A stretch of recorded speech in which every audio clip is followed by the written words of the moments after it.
Vous écoutez le podcast Histoire fantastique.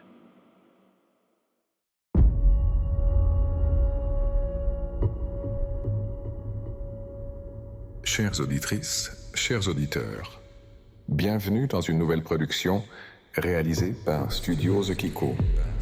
Pour parfaire l'expérience de l'écoute de cet épisode, nous vous suggérons d'utiliser un casque afin de profiter de l'immersion sonore que vous allez vivre dès à présent. Immersion.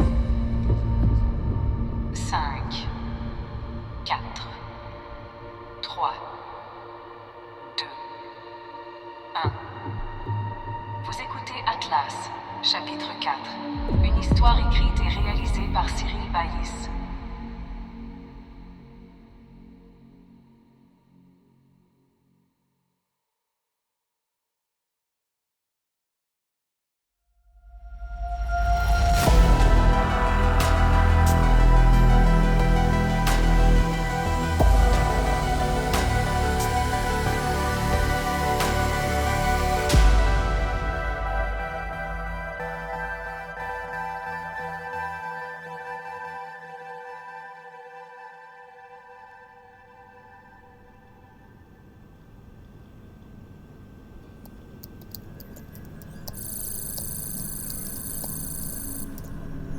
Yuki est assise à son poste sur la passerelle, concentrée sur les données transmises du vaisseau Avalon. Le silence autour d'elle renforce son malaise. Elle fixe l'écran, ses mains tapant méthodiquement sur le clavier pour analyser les informations. Yuki, qu'est-ce que tu fais là? C'est toi, Emily. Je voulais juste en savoir plus sur ce signal. Il y a quelque chose qui me chiffonne. Le message de base qu'on a reçu n'est pas aussi simple. Maya n'a pas réussi à tout déchiffrer, et je pense qu'il y a autre chose que de simples coordonnées. Et peux-tu le décrypter? Eh bien, je suis en train de le faire. C'est apparemment caché dans les couches du signal principal. Ah, je crois que ça y est. Qu'est-ce qu'il est noté? Danger. Ne venez pas. Ne pas s'approcher du vaisseau Avalon. Situation hors de contrôle. Ne suivez pas ces coordonnées. C'était un avertissement. Oh merde. On est déjà sur place. Il faut que l'on avertisse le reste de l'équipage. La situation a changé. Surtout avec Turner et ce truc accroché à son visage. Et comment va Turner? Il est stable, d'après Dawson. Cette chose se charge de le faire respirer. Dawson, par contre, n'est pas très clean dans ses agissements.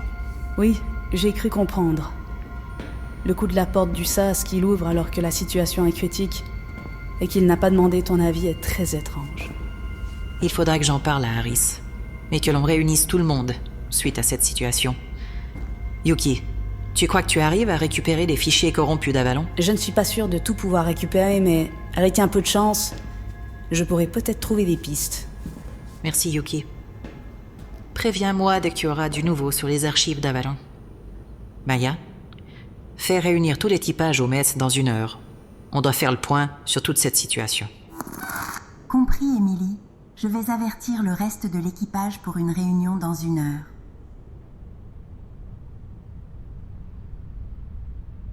Au bout d'1 heure, les membres de l'équipage se retrouvent dans le mess. L'atmosphère est lourde, la tension palpable. Harris se tient debout, les bras croisés, attendant que tout le monde s'installe. Nous avons tous vu ce qui s'est passé dans Avalon. La situation est critique. Ce que nous avons découvert, cette chose qui s'est accrochée à Turner, ce n'est rien de ce que nous avons rencontré avant. La situation est dangereuse pour tout l'équipage. Et il est hors de question que nous retournions sur Avalon. Commandant, je comprends vos inquiétudes, mais cette découverte est bien plus grande que ce que vous pouvez imaginer.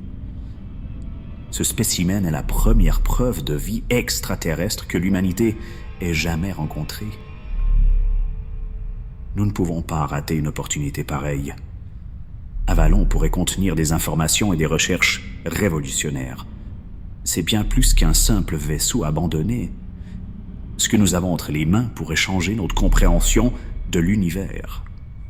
Il y a un instant de silence, alors que chaque membre de l'équipage assimile l'ampleur des propos de Dawson. Harris, lui, reste impassible, mais la tension dans la pièce est palpable. Il y a autre chose. Dawson n'a pas réagi comme il aurait dû. Il a pris des initiatives sans consulter personne, forcé le SAS sans mon accord, alors que j'étais en charge de la situation. C'était de l'inconscience. J'ai fait ce qui était nécessaire pour sauver Turner. Le temps pressait. Tu as mis tout l'équipage en danger. Cette chose pourrait nous infecter, et tu as pris cette décision seul. La tension monte, et Harris lève la main pour calmer les esprits. Stop. On ne va pas se déchirer maintenant. Nous avons des choses plus importantes à gérer. Nous avons découvert quelque chose d'autre. Un message caché, envoyé par Avalon, que Yuki a réussi à décoder. Eh bien, le message que nous recevions en boucle depuis Avalon, ça m'a intrigué. Il y avait quelque chose d'étrange dans la structure des données. J'ai donc fouillé plus profondément et j'ai trouvé un sous-message caché dans les couches du signal. Bravo Yuki. Et que disait ce signal? Eh bien, ceci.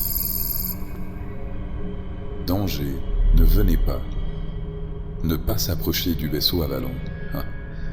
Situation hors de contrôle. Ne suivez pas ses coordonnées. Quelle ironie, bordel! La salle plonge dans un silence de mort. Le visage de chaque membre de l'équipage est figé par la gravité de la situation.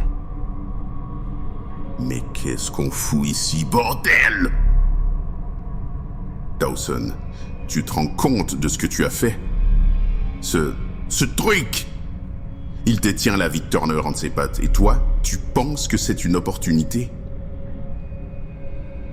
Ce foutu vaisseau Avalon aurait mieux fait disparaître pour de bon! Tout aurait été mieux si Maya nous avait foutu la paix avec ce signal! On n'aurait jamais dû mettre les pieds ici. Tu penses vraiment que ce spécimen mérite qu'on risque nos vies? Que ce vaisseau pourri vaut tout ça? Rien à foutre de la vie extraterrestre!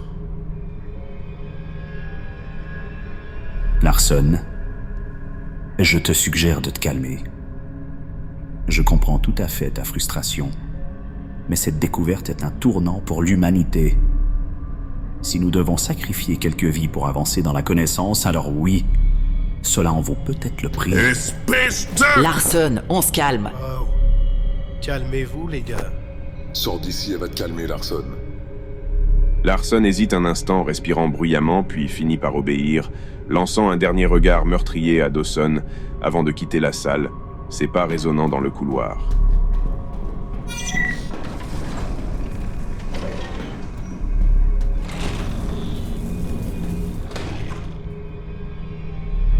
Dawson, toujours impassible, observe calmement la porte par laquelle Larson a quitté la salle.